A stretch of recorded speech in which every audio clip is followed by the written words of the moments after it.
adalah kasusnya Sambo. Sambo ini adalah seorang bajingan. Sambo ini bukan seorang bajingan. Hanya dia mendompet dengan pangkatnya irjen, tapi saya tidak melihat dia seorang irjen. Dia yang paling pantas, dia adalah seorang bajingan yang bengis, keji, biadab, itu ada di dirinya Sambo.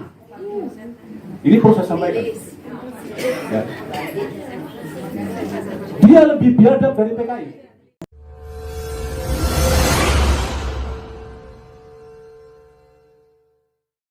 Assalamualaikum warahmatullahi wabarakatuh. Saya ada catatan sedikit, jadi sedikit saya bacakan karena kalau saya hafalkan tadi nggak nyampe. Jadi yang pertama tidak perlu saya membuat narasi lagi. Saya tadi diceritakan oleh Bang Anton, saya ketemu di penjara sama Bang Anton gara-gara saya buat surat terbuka untuk Jokowi.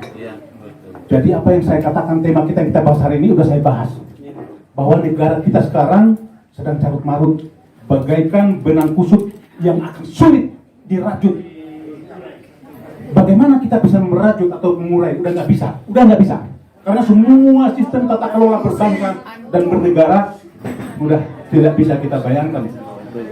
Jadi satu-satunya jalan itu harus dimusnahkan, dibersihkan ulang. Kita bentuk sistem baru. Jadi bukan hanya di kepolisian, tapi di semua sistem. Banyak kejadian yang janggal akhir-akhir ini. Banyak kejadian janggal akhir-akhir ini yang ditangani oleh kepolisian.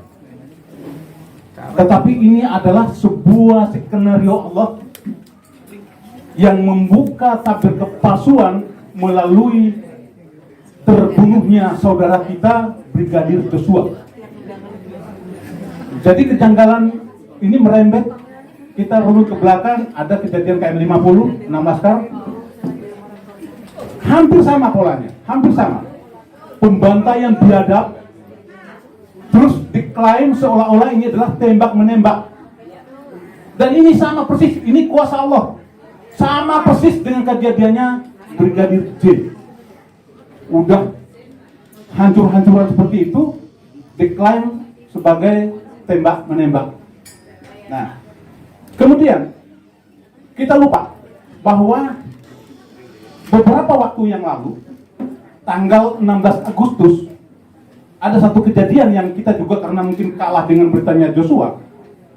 Ada seorang Letnan Kolonel Purnawirawan TNI di Lembang ditusuk atau dibunuh secara sadis dan biadab oleh seorang asing.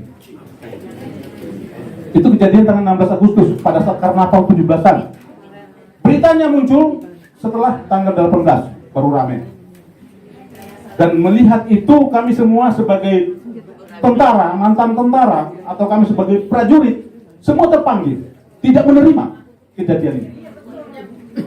Sehingga kami putuskan untuk datang. Namun sebelum kami datang kemarin tanggal 21 Agustus, hari Minggu, beredar di media bahwa kepolisian memberikan statement. Tidak ada niat pelaku untuk melakukan pembunuhan. Bayangkan, ini persoalannya, saudara-saudaraku sekalian, persoalannya hanya parkir sebentar di depan tokonya. Ditusuk 5 kali, lehernya bolong, Pak. Ini mengerikan, luar biasa. Nah, ini diklaim sebagai sesuatu yang tidak disengaja dan diberikan pasal 351 penganiayaan. Miris. Kepolisian berani mengambil keputusan seperti itu, langsung tergesa-gesa memberikan klarifikasi bahwa ini 351 yang tidak direncanakan. Ketika hari Minggu kami datang ke sana dengan ratusan purnawirawan dengan anggota saya Ekstrim Matra,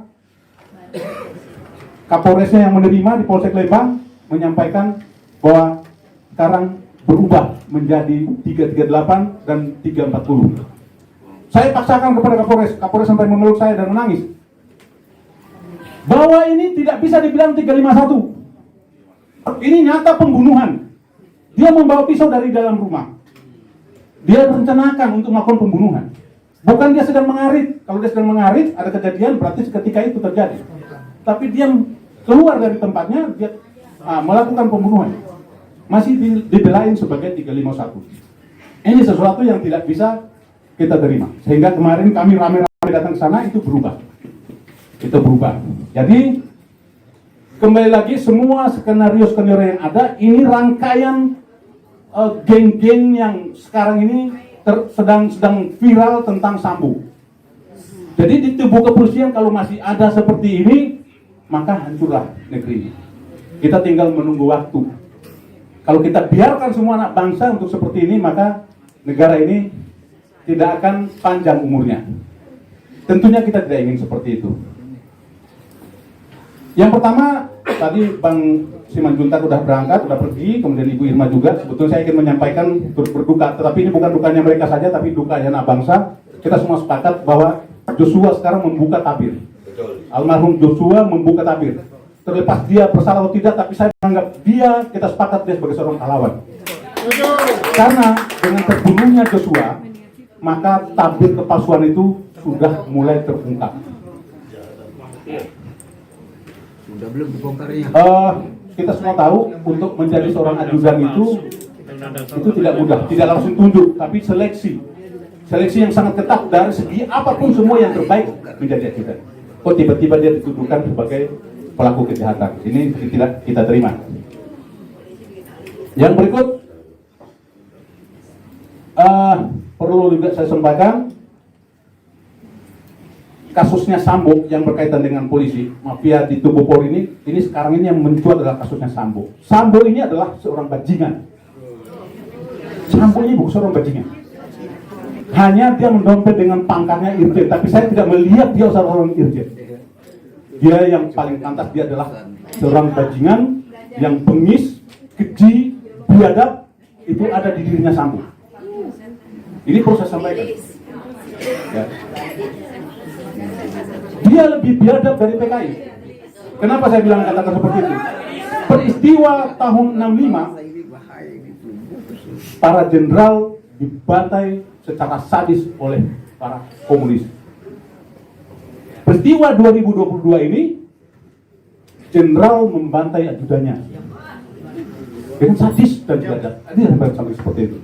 Jadi mungkin ada yang tersinggung. Kalau ada yang tersinggung dengan kalimat saya, kata-kata saya, berarti itu dia adalah bagian daripada kelompoknya Sambo. Kenapa saya katakan seperti ini? Ini rasa cinta, rasa sayang, rasa peduli kita semua terhadap kepolisian Republik Indonesia. Kalau kita hanya berdiam, ketakutan seperti yang disampaikan oleh Bang Simanjuntak tadi, apa yang disampaikan, data-data yang disodorkan Bang Simanjuntak diserahkan kepada para bintang 2, bintang 3, mereka ketakutan. Bintang 2, bintang 3 ketakutan. Ada apa di balik ketakutannya mereka? Ada apa? Karena benar apa yang disampaikan Sambo. Setiap anggota melakukan sesuatu kesalahan, 2 tingkat di atasnya bertanggung jawab. Itu tidak di tentara, tidak di polisi, sama. Jadi kalau komandan kompi, harusnya komandan batalion, komandan atau pangdam itu kena. Dan di atasnya Sambo itu siapa? Kapolri, Presiden. Jadi ini benang kusut. Jadi bukan hanya, tapi inilah cara kita untuk membongkar, cara Allah untuk membongkar tabir-tabir kepalsuan dengan caranya yang sangat indah seperti ini. Sehingga persoalan di negeri ini bukan hanya persoalan kepolisian, tetapi sangat umum, sangat kompleks sekali. Jadi ini sebetulnya yang perlu saya sampaikan. Saya tidak membahas lagi apa yang terjadi kemarin pada saat kami ditahan dengan Bang Anton Permana di dalam. Udahlah, kalau saya cerita panjang lebar, nanti mereka akan malu. Tetapi inilah saatnya polisi introspeksi diri. Saya berharap Kapolri segera membenahi institusi kepolisian. Karena kami tidak ingin polisi dirusak oleh mafia-mafia yang merusak tatanan kepolisian dan berdampak kepada bangsa dan negara. Karena apa? Dampaknya akan kepada anak cucu kita, generasi kita. Kita selamatkan bangsa ini, selamatkan kepolisian. Itu saja dari yang saya sampaikan. Terima kasih. Wassalamualaikum warahmatullahi wabarakatuh.